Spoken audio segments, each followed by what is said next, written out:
Hello everyone, আমরা একদিন north ব্যাঙ্গালোরে কিছু কাজে গিয়েছিলাম আর সেখানেই ছিল এশিয়ার বিগেস্ট পাবগুলোর মধ্যে অন্যতম ওইয়া। গ্রিসের এক ভিলেজের নাম ওইয়া, আর এমনভাবে সাজানো রয়েছে যেন মনে হবে আপনি গ্রিসেই চলে এসেছেন।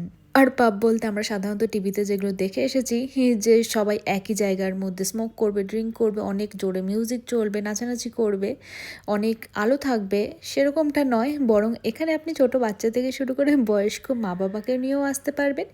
এমনকি কিছু কিছু জায়গা তো পেট ফ্রেন্ডলিও রয়েছে, মানে এগুলো অনেকটাই রেস্টুরেন্টের মতো। কি সুন্দর না জায়গাটা!